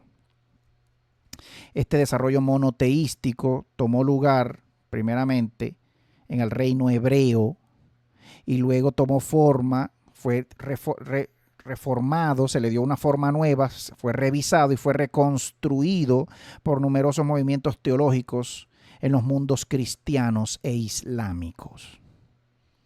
Cuando observamos la historia del concepto del llamado pueblo escogido, podemos ver cómo cambia diacrónicamente y que el gran grado de variación que exhibe en el tiempo, desde la llamada selección inicial y asignación inicial del Elión en el Deuteronomio 32, hasta las modernas manifestaciones sectarias y fanáticas que frecuentemente se hallan en las religiones monoteístas. Para resumir esto, hermano, más resumidamente lo que estamos diciendo es que cada Elohim tenía su herencia y su pueblo escogido. Cada dios de antaño tenía su pedacito de tierra y sus esclavos, sus naciones esclavas que le servían y le trabajaban a ese dios, a ese gigante, porque estos dioses de todos estos libros eran gigantes de antaño. Usted no vio la película Los Dioses de Egipto, vea la película Dioses de Egipto. Tiene que verla para que entienda un poco mejor lo que estamos hablando acá y lo que vengo yo explicando de Ezequiel 1. Dioses de Egipto con el actor Gerald Butler. Gerald Butler, tiene que verla. Ya va a salir la segunda parte, parece. Todas las crónicas antiguas, incluyendo la Biblia, nos cuentan con gran detalle que estos dioses nunca estaban satisfechos con sus herencias, con sus asignaciones, sino que estaban en constante pelea uno con el otro para expandir sus dominios y sus esferas de influencia. Así que había muchos dioses con sus respectivos pueblos escogidos. ¿Qué dicen los musulmanes, pues? ¿Cuál es la pelea entre los iraníes y los árabes sauditas? ¿Cuál es la pelea? Bueno, los sunitas, ¿verdad? Los árabes sauditas son sunitas y los iraníes son chiitas. En Arabia Saudita, en la ciudad de la Meca, está, ¿verdad?, la famosa, ¿verdad?, piedra, el cubo de Alá, de Mahoma, donde se dice que Mahoma ascendió al cielo y se sentó en el cielo delante de Alá. ¿Le suena similar a usted? ¿Le suena algo similar a las historias bíblicas? Donde se dice que Jesús ascendió. Bueno, en el mundo del Islam, esa ciudad celestial, esa tierra más sagrada, está en la Meca, en Arabia Saudita, y todo musulmán tiene que ir, aunque sea una vez en su vida, a darle la vuelta a ese cubo negro. Hermano, una cosa por demás demoníaca y satánica. Esa adoración y esa idolatría a una piedra negra y a lo que está dentro de la piedra, que a la final nadie sabe qué es lo que hay adentro, pero por demás demoníaco, toda esa peregrinación, como cualquier peregrinación cristiana también a Jerusalén, como cualquier vía crucis, ¿verdad? Y la gente golpeándose y rajándose las espaldas y de rodillas caminando, por demás demoníaco y idolátrico, Dios mío. Y algunas preguntas, hermanos, que pues, se pueden sacar de estas consideraciones son: ¿cómo puede uno determinar el valor, una escala de valores de los diferentes pueblos escogidos que existen en los libros, no solo bíblicos, sino de cualquier otra religión del mundo? ¿Cómo se puede determinar una escala de valores para los llamados y diferentes pueblos escogidos que hay en el mundo, en cada religión? ¿Cómo puede uno decir que Jehová de Temán el señor del sur, es decir, de Palestina, del sur, de la tierra de Palestina, era superior a Baal Zafón, que era el señor del norte. Baal Zafón. Aquí se dice que Jehová de Temán, que era el señor del sur, era superior a Baal Zafón, que es el señor del norte, por ejemplo, es decir, el Líbano. O que era superior a Ashur o a Marduk, los dioses que gobernaban los territorios asirios y babilónicos. ¿Cómo se puede decir eso al final? ¿Y qué tal? ¿Y qué podemos decir de los dioses que gobernaban otros territorios o que gobernaban sobre los territorios del lejano oriente o del continente americano? ¿Qué podríamos decir? ¿Cómo podríamos entonces determinar quién era mayor que el otro? Es la pregunta final acá. ¿O cómo poder saber si uno de verdad era más fuerte que el otro? Hermano, dígame usted. Seguimos acá, tenemos 1 hora y 20 minutos hablando aquí. Vamos a ver si terminamos la parte 4, que es bien cortica. Aquí estoy revisando el libro. La parte 4, la señal de la selección, de la escogencia. Una vez que Israel fue escogido, Jehová impuso una señal, una marca, como cuando se marca un esclavo, de reconocimiento sobre ellos. Sus miembros llevaban una marca similar a la marca del ganado, las cuales, cuyos individuos animales eran marcados para distinguirlos de otros ganados, de otros ganados, de otros dueños. Eso se observa en Génesis 17, del 10 al 12. Este es mi pacto con ustedes y sus descendientes después de ustedes, el pacto que ustedes deben seguir. Cada hombre macho, ustedes los circuncidarán. Ustedes van a llevar esta circuncisión, la realizarán. Y esta será la señal del pacto entre yo y ustedes por las generaciones que vienen. Cada macho entre ustedes de 8 días debe ser circuncidado, incluyéndose aquellos nacidos en su casa o comprados con dinero del extranjero, aquellos que no son de su descendencia de ustedes, sino que son comprados por ustedes, deben ser circuncidados al 8º día de haber nacido. La señal del pacto. Usted se imagina, hermano, que ese Jehová de antaño sea de verdad el ser supremo verdadero. Y que en la antigüedad tenía la necesidad este Jehová, este Dios perfecto, este supuesto Dios perfecto, tenía la necesidad de circuncidar a todo macho, como una señal física sobre todo varón y sobre su pueblo. ¿Por qué ya no es así? ¿Por qué si tuvo la necesidad en un momento ya no la tiene después o ya no es necesaria esa señal? La marca de la circuncisión se llevaba en el cuerpo. No, ahora se lleva en el corazón. Ahora es la circuncisión del corazón porque ya el castigo eterno fue pagado. Ya el pecado original fue pagado en la cruz por Jesús. Ya no debemos circuncidar a nadie. Ya no hay por qué cortarle el prepucio a ningún bebé. La supuesta circuncisión que algunos dicen, otros se atreven a ir más allá y dicen que la circuncisión no solamente era el prepucio, era cortarle el pene al varón. Cortarle el pene al varón y el varón quedaba castrado desde bebé, como las costumbres que se observan en los mitos griegos, como las costumbres que se aducen y se atribuyen a los dioses griegos, a las amazonas, a las diosas femeninas enemigas de los llamados griegos, cuando se decía que las amazonas castraban a los varones, que las traían a ellas. Y que todo varón que decidía adorar a una diosa amazona tenía que ser castrado o mutilado de un brazo o de una pierna, como marca de respeto y de entender que ese varón era inferior a esa diosa amazona, superior en sexo y en fuerza y en todo. Es lo que dicen los mitos griegos, de las llamadas amazonas cuando venían tribus masculinas a adorar o a presentar reverencia a estas diosas amazonas que gobernaban en el mundo porque eran gigantes, eran más fuertes, eran guerreras y dominaban y gobernaban y exigían alimento, exigían comida, exigían impuestos, tributos, manutención de los pueblos masculinos. Usted no ha leído nada de eso. ¿Usted cree que los mitos es puro mito y nunca sucedió de verdad? Mucho de lo que dicen los mitos de antaño, que eran las religiones de antaño. Los que llamamos hoy mito eran las religiones y las creencias de los pueblos de antaño. No, pero ya no, Teo, eso es locura, eso no es verdad, esos son cuentos, Teo, leyendas, fábulas, mitos, ya, eso se cuenta y se escribe por escribir algo ahí y contarle algo al pueblo. No, eso existió, esos dioses existían, esas religiones existían, esas creencias, esos ritos, esos rituales, esos sacrificios humanos que se hacían antañamente como sale en la Biblia igualito, como Jehová demandaba de Abraham y de su pueblo que viniesen y que le trajese a Isaac, me lo vas a sacrificar aquí. Ay, Teo, ¿cómo vas a comparar a Jehová con esos otros dioses que exigían niños y comían niños? ¿Cómo lo vas a comparar? Bueno, y si no son el mismo tipo de gente, y si Jehová no era para nada igualito a esos demás dioses de esos otros pueblos de antaño, como se observan en la Biblia, ¿por qué Jehová, se dice el mismo texto bíblico, por qué Jehová tenía que venir a decirle a Abraham, tráeme a tu hijo y sacrifícamelo? ¿Por qué? No, bueno, Teo lo estaba probando. En serio, una prueba.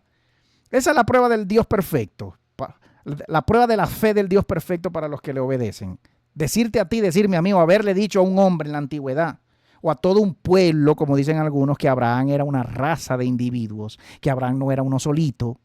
A toda una raza de gente me van a traer a sus primogénitos y me los van a cocinar aquí frente a mí. Y me los van a sacrificar. Bueno, Teo, pero relájate. No lo hizo al final Jehová, no se comió a ningún Isaac. Sacó un ternero por allá y le dijo a ese otro, llévate a tu hijo que yo mismo me he provisto de un ternero. Y como yo mismo al final pude proveerme de un ternero, entonces ya no me como a tu hijo, chico, tranquilo, era jugando contigo, ¿vale? Era echándote broma, ¿vale? ¿Cómo tú vas a creer que yo me iba a comer a tu hijo, Abraham? Era probándote, chico. Hermano, usted puede considerar que un Dios burlón de ese tipo, un Dios burlón, que te venga en sueños a decirte a ti o a mí, sacrifícame a tu hijo, tú te quedas así como, bueno, pero ¿por qué tendría que sacrificártelo? Tú comes gente, tú aceptas ofrendas humanas. Si te lo sacrifico es porque en teoría te lo vas a comer. Nunca lo pensaste, hermano, hermana, amigo, amiga, pastor, pastora, y todavía tú invocas a ese Jehová, a ese Dios extraño. ¿Sabe las incongruencias que hay con esa historia? No, bueno, al final sacrificó a su propio hijo. ¿A su propio hijo lo sacrificó? Sí, a la final el mismo Dios. A su propio hijo, porque Isaac es tipo de Jesús. No vaya a ser que hayan sido la misma gente. Y que a la final sí se lo comió. A la final sí se lo comió porque en el sacrificio de Jesús nadie lo salvó. El llamado sacrificio, el llamado real sacrificio y el final y único sacrificio, el de Jesús en una cruz, el único. Ah, bueno, pero a ese sí se lo comió entonces. A ese sí se fue sacrificado y se lo comió. Y aceptó el sacrificio de su hijo. Y fue aceptado y se lo habrá comido, porque imagínense. No, Isaac no. Isaac se fue, lo paró y llegó un ternero, un carnerito, un corderito. ¿Qué sabemos si esas historias al final son la misma historia? ¿Qué sabemos usted y yo? Eso es libro. Son historias que usted se enteró de ellas por leer libros hebreos antiguos. ¿Usted va a seguir creyendo y sintiendo que su Biblia fue escrita en español? No, su Biblia no fue escrita en ninguna cultura española moderna, en ninguna cultura venezolana, colombiana, latinoamericana moderna, donde cualquier intento de sacrificio, vamos y linchamos a ese que está sacrificando a su hijo y al Dios de él también. No, pues no, Teo. No, Jehová cambia, Teo, tranquilo. Jehová se adapta, Teo. Jehová adapta sus leyes, su forma de ser de él ha cambiado. Antes exigía sacrificio, las Pascuas. Tráiganme 1000 carneros, la Pascua de Josías, 6000 carneros, 10,000 carneros. Tráiganme ese montón de sangre. Mi pregunta es, ¿qué se hacía con tanta sangre? 6,000 carneros para un solo Dios. ¿Qué hacía ese Dios, esos sacerdotes de ese Dios con toda esa sangre? ¿Qué se hacía con tanta sangre en tanto sacrificio en ese templo? Se chupaba la sangre, se tomaba, se comía la sangre. No estaban alimentando humanos, estaban alimentando monstruos. Jehová es una raza de individuos monstruosos, demonios. Jehová no es ningún eterno, nada, no es ningún ser eterno. Jehová y el Jesús y la Santa Cena esa, muy mística y muy curiosa, cuando se estudia a profundidad, usted se va a enterar, usted va a comprender finalmente algún día que estamos hablando de demonios, comiendo y chupando sangre, y tragando sangre, y comiendo reses, como comen los dragones en las películas, que habían que alimentar a esos dragones en la serie Juego de Tronos. ¿Por qué había que alimentar a esos dragones con tanta carne y tanto sacrificio y tanto ganado? Había que alimentar a los dragones, a los llamados dioses. Los dragones de antaño eran llamados dioses. Transhumanismo. Y usted ve ese montón de series. Usted ve ese montón de películas y series de DC Comics, Marvel, Batman, el hombre murciélago, Spider-Man, el hombre araña, Aquaman, el hombre pescado, el hombre pez. Hombres con formas de animales. Y los villanos de esas historias, que son también monstruos, y eran hombres, y fueron alterados genéticamente en un laboratorio con un rayo, que cayó el rayo y convirtió a ese hombre, a ese científico, lo convirtió en un monstruo, en un laboratorio. Ay, hermano. Y usted sigue creyendo que esos son cuentos de comiquitas y ya, y que no fueron cuentos que sucedieron en esta vida, en estos mundos de maldad antañamente, y que toda creación animal y que todo cuerpo y todo animalito es creado en laboratorio, y fue creado en laboratorio por humanos, por razas gigantes llamadas divinas, humanas en las antigüedades de este mundo, en la antigüedad de este mundo. Dios creó los animales. No, olvídese de eso. Ese cuento es mucho más profundo. El cochino, por hablarle de un solo animalito, el cerdo, es animal creado totalmente y perfectamente en laboratorio. El cerdo se sabe. Y que el cerdo es un animal creado por el hombre para también servirse de los órganos de él en transfusiones de órganos hacia los mismos humanos. Hermano, es rico el cerdo, ¿verdad? El puerco es rico, la carne es muy buena. Como dicen algunos libros de canibalistas que dicen que la carne humana es la más sabrosa. ¿No? Usted no ha leído nada, usted no ha escuchado nada de eso. Hermano, a usted le falta mucho, hermano. A todos nos falta, a todos, porque todos ignoramos, pero unos ignoran más que otros.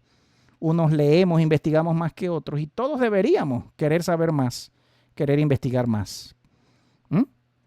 Vamos a dejar este video por ahora hasta acá, con ya esta hora y media que tenemos acá. Bueno, lo de la circuncisión vamos a terminarlo aquí. Sí, vamos a terminarlo. Vemos que el término mula, que significa circuncisión, será el signo del pacto entre Jehová y su pueblo. La tradición explica que la escogencia de este órgano genital como el enfoque de la circuncisión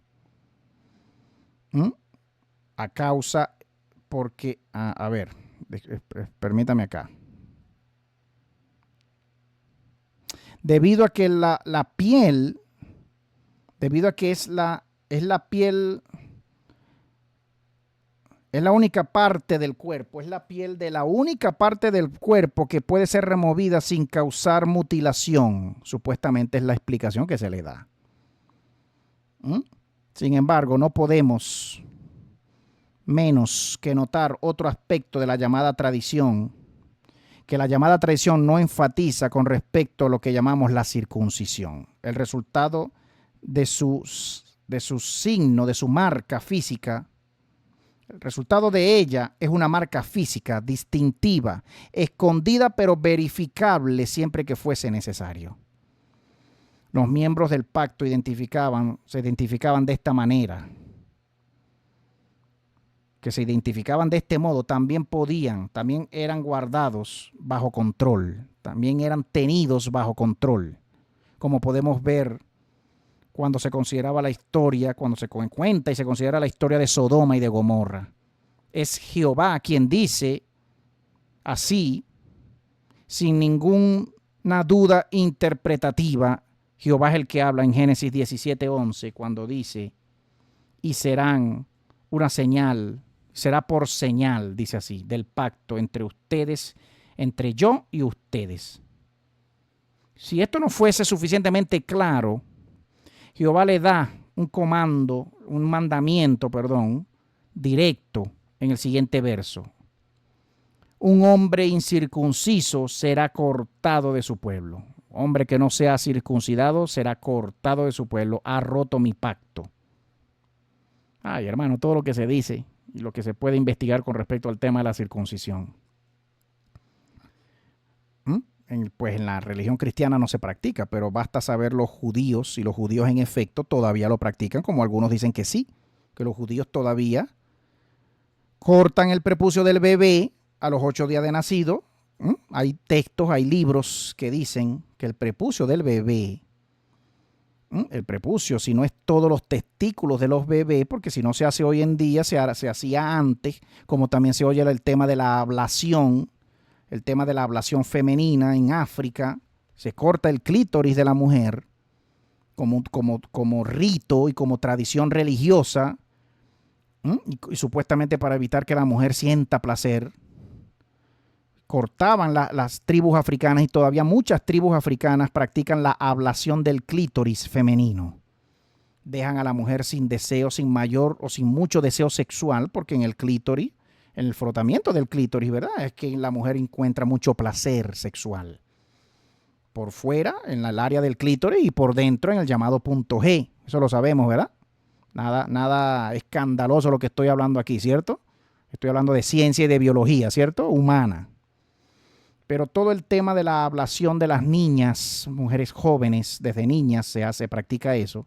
Y que no sabemos si esto es parte, esta ablación que se practica desde antaño, en tribus africanas y asiáticas también, al sexo femenino, sea esto mismo que estamos hablando aquí, la llamada circuncisión. Y si se practicaba después con hombres, ¿verdad? Pues no va a creer usted que solamente era el prepucio, Dios mío, era todo el órgano masculino, con testículo y con todo, como algunos autores hoy por hoy dicen y denuncian, que en estos órganos femeninos y masculinos, y sobre todo en el masculino, existen, ¿verdad?, el llamado semen, obviamente, que muchos se comen y se chupan, porque se dice y se cree en algunos medios que estos son fuente de vida para alargar los años de la vida, en la primera sangre del bebé, la sangre más jovencita, la sangre más primigenia, ¿no? Y que en la sangre está el adrenocromo, que muchos hoy por hoy buscan, muchas élites, gobernantes y satanistas,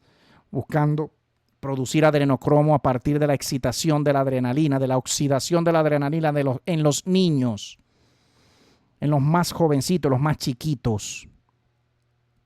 Porque en la sangre, como dice el mismo texto, está la vida. En la sangre hay fuerza, supuestamente, y es el motivo, es la razón por las cuales se oyen tantas historias de Drácula, tantas historias de canibalismo, tantas historias de chupasangre, de gente chupasangre, y de que todas las élites gobernantes y los reyes de este mundo son gente chupasangre.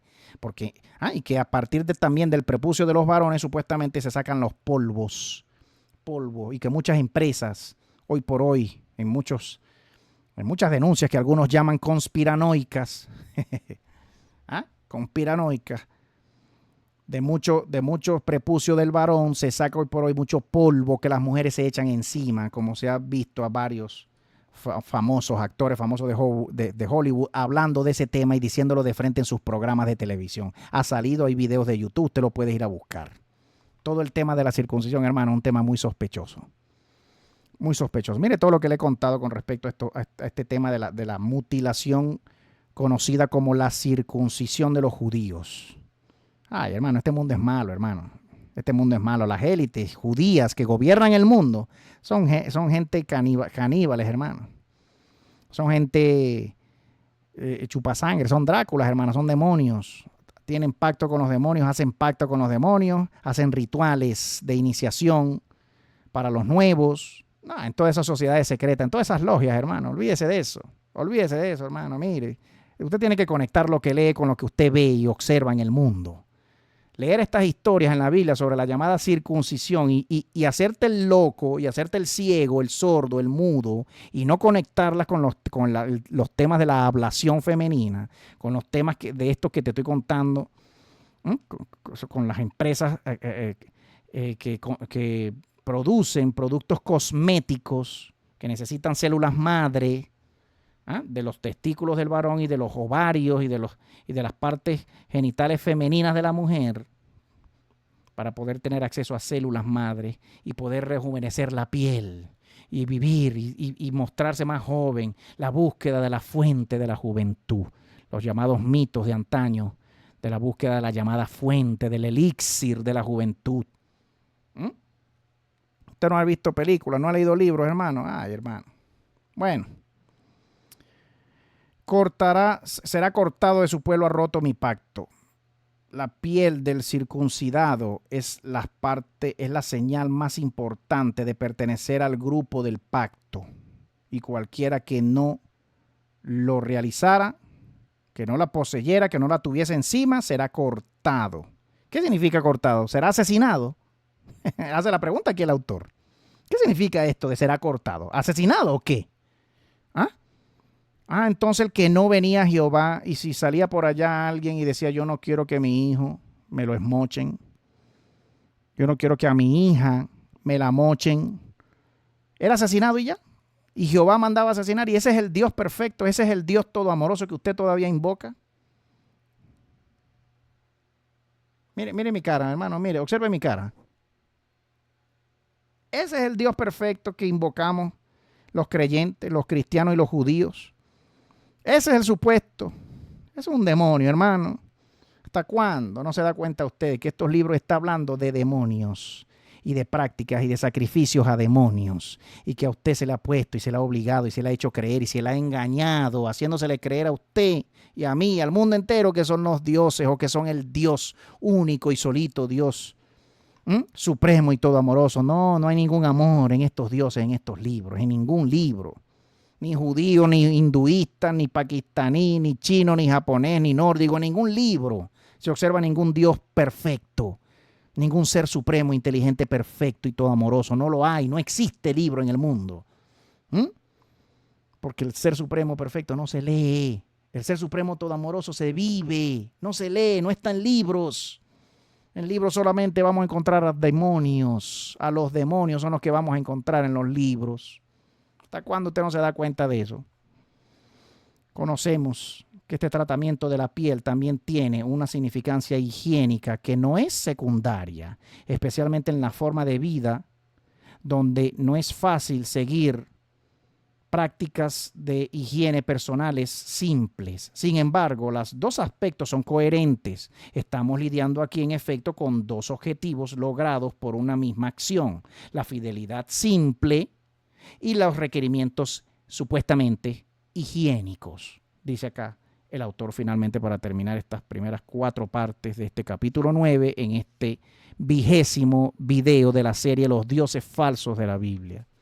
Yo no me voy a cansar, hermano, de traerle a usted estas consideraciones, estas reflexiones, estos pensamientos de estos filólogos, de estos autores. Todavía estamos con el Viejo Testamento. Deje que lleguemos al Nuevo Testamento y comencemos a estudiar todos esos mitos del llamado Dios del Nuevo Testamento, el llamado Hijo. Deje que lleguemos ahí, no se preocupe. Pero hasta ahora, hermano, hemos llegado al fin de este video. Le agradecemos de esta enseñanza, de estos minutos, de estas reflexiones, estas consideraciones y de todo lo que le he contado, hermano. Considere lo que le he contado el día de hoy. Son temas bastante interesantes que debemos entrarle cada vez más con humildad y pidiendo siempre al Ser Supremo que nos ilumine, nos ayude. Es mi intención. Mi intención no es desviar a nadie de su fe, de su creencia. Esa no es mi intención. Mi intención es que en tu vida y en mi vida suceda lo que tenga que suceder en cuanto a nuestra fe. ¿Qué ha sucedido en la mía? Mi fe ha aumentado. Mi fe ha crecido en la creencia firme de que el Ser Supremo todo amoroso existe, es real y es bueno, pero no es ninguno de estos en estos libros. No se observa perfección en esos libros. No se observa todo amor en esos libros. Se observa venganza, se observa maldición, se observa maldad, se observa injusticia. Pero a usted se le ha hecho creer que es mucha justicia, que es mucha salvación, que es mucha bondad. Se te ha hecho creer, se te ha engañado al mundo, se nos engañó. Usted y yo tenemos que salir de tanto engaño y de venir a ver y darnos cuenta de verdad si es verdadero amor lo que observamos en esos libros. si es verdadera justicia, si es verdadera salvación, si es verdadera fe. ¿Mm? En la venganza no hay amor. En ninguna venganza de nadie hay amor. Cuando los libros dicen, yo soy el que paga, yo vengaré. Yo me vengaré por ti, tranquilo, yo lo haré. Ah, ok, tú me dices a mí que yo no lo haga, pero vas y lo haces tú. Explícame la doble moral, el doble discurso. Explícame la doble moral y el doble discurso. No, yo sí puedo porque mi corazón no se puede corromper, el tuyo sí. Tú no puedes porque tu corazón se va a corromper, el mío no, porque yo soy perfecto. ¿Ah? Un Dios que se venga y que destruye todo, y que destruye pueblos enteros, naciones de naciones, y se come a todo el mundo. ¿Ah? Puede ser un Dios muy bueno. Sí, Teo, él mismo lo hizo, él mismo lo destruye, no hay problema, en serio. ¿Ah? Un Dios cuya esencia es construir. Un Dios cuya esencia, un ser supremo cuya esencia es crear. ¿Mm? ¿Cómo va a deshacer todo de una vez? No, bueno, lo vuelve a hacer, Teo, y ya como un alfarero. ¿Ah? El alfarero hace la vasija otra vez, no por culpa de la vasija. El alfarero hace la vasija otra vez por culpa del mismo. Del mismo, hizo la vasija mal. Es un mal alfarero, es un alfarero imperfecto. El que tiene que romper la vasija y volverla a hacer. La culpa no es de la vasija, la culpa es del alfarero. Usted me va a seguir engañando y nos van a seguir engañando a nosotros con el cuento del alfarero. Usted va a seguir calmando su conciencia. Y lo van a seguir engañando usted y a mí con el llamado, el muy famoso argumento del alfarero, que puede hacer lo que le da la gana. No es así. El Ser Supremo perfecto es perfecto. Jamás se arrepintió de haber creado a ninguna humanidad. Jamás. No la destruyó. El perfecto no la destruyó. El Supremo verdadero jamás destruyó a la humanidad. Los demonios de los cuales se hablan en esos libros destruyeron a la humanidad, que ellos habían creado en laboratorio. Los mundos que ellos habían creado en laboratorio, ellos destruyeron al mundo y lo siguen destruyendo y lo volverán a hacer cuando vuelvan a caer muy pronto de los cielos y a salir de abajo de la tierra, como dicen los libros, que tiene que pasar un mínimo de 7 veces en la historia de las humanidades que han vivido en este mundo. 7 veces mínimo, si acaso más. Los libros lo dicen. Hermanos, hemos llegado al final. Gracias por su tiempo, su atención, su amor, sus donaciones, sus palabras, sus comentarios, su amistad.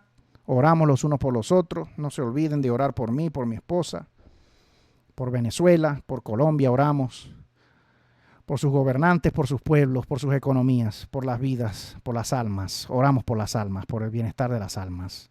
Oren por mí como yo por ustedes. Mi abrazo, mi cariño, mi respeto a todos ustedes. Gracias por su tiempo, su atención. Un abrazo. El Ser Supremo les bendiga. Saludos siempre de mi esposa también. Bye, bye.